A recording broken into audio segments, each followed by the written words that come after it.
Ini poinnya. Wa minal laili fatahajjad bihi nafilatan laka asa ayyab'athaka rabbuka maqamam. Ini kan terjadi keanehan kan, ironinya. Anda pengen sukses, pengen tertinggi, Anda tahu Allah penentunya, Anda tahu Allah yang punya rizki, Allah punya kekuasaan, tapi Anda nggak mendekati Allah. Terus yang dipakai cara-cara salah, kenapa harus korupsi? Kenapa harus nyogok? Kalau SK-nya nggak Allah tetapkan, nggak akan turun juga.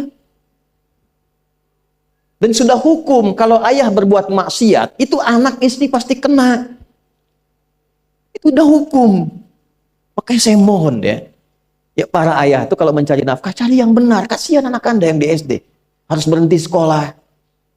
Maaf, bukan anak Anda, maksudnya anak orang lah.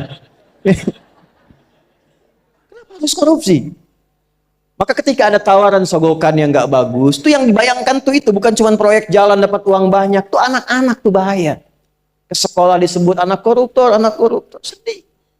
Istri nggak sanggup keluar belanja. Tuh pikirkan, itu sudah hukum. Sudah hukum. Anak juga begitu. Kalau mau berperilaku, ingat orang tua. Sebab ketika tidak baik, orang tua pasti kena. Anak di sekolah berantem, yang dipanggil siapa? Orang tuanya. Itu selalu terikat. Di rumah tangga itu selalu begitu. Karena nafas itu terikat. Semua saling mengikat. Babnya itu jelas. Nah, balik ke sini. Kalau ingin tingkat yang tertinggi, dekati pemiliknya Allah. Ini. Makanya tuh harus punya itu. Itu ringan kalau sudah punya itu tuh Allah. Saya punya Allah. Kita mau apa? Takut hidup. Nabi ditodong pakai pedang. Siapa yang menyelamatkan Muhammad sekarang? Ringan Nabi jawab, Allah. Jatuh pedang. Dibalik, kamu siapa yang menyelamatkan kamu? Bingung.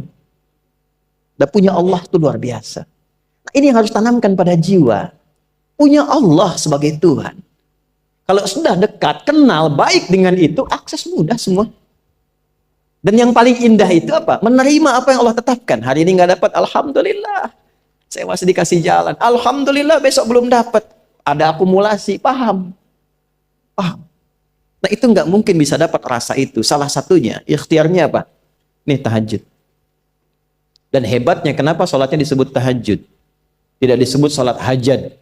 Ada hajat, ada tahajud, beda. Hajatun, hajada, hajadun, ada tahajjada ya tahajjud, tahajud. Beda. Tahajud, di situ aja. Ini sengaja nggak saya hapus nih. Mana staf saya? Oh, foto nih ya. Saya hafal insya Allah.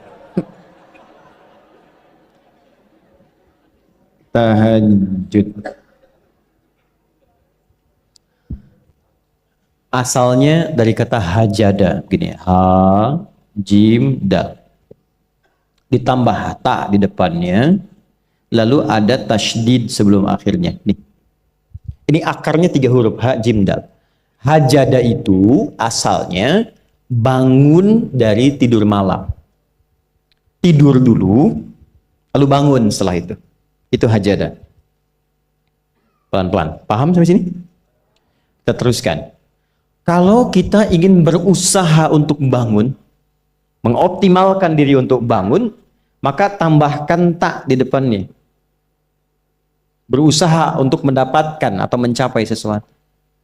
Kalau yang kita akan lakukan itu tidak mudah, nggak gampang bangunnya, sehingga butuh rencana, butuh persiapan, ya kan?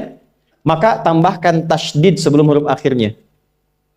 Dari kata syiddah, apa yang mau dikerjakan ini nggak mudah. Memang pengen bangun itu jam 3. Tapi kan nggak tiba-tiba ujuk-ujuk bangun jam 3, belum tentu. Ya kan? Kita harus rencanakan dulu supaya bisa bangun, saat bangun tuh siap, bukan cuma bangun. Bangun jam 3, salatnya 4:30, ya kan jauh. Maka untuk bangun jam 3 itu butuh persiapan, nih syiddah. Maka rencanakan. Pasang alarm 3 kali. Misal yang ikhtiarnya jam 2, jam 2.15, jam 2.30. Alarm jam 2 untuk mematikan alarm yang kedua. Gitu kan? Yakin saya, Anda kalau pasang alarm malam tuh nggak 1, yakin?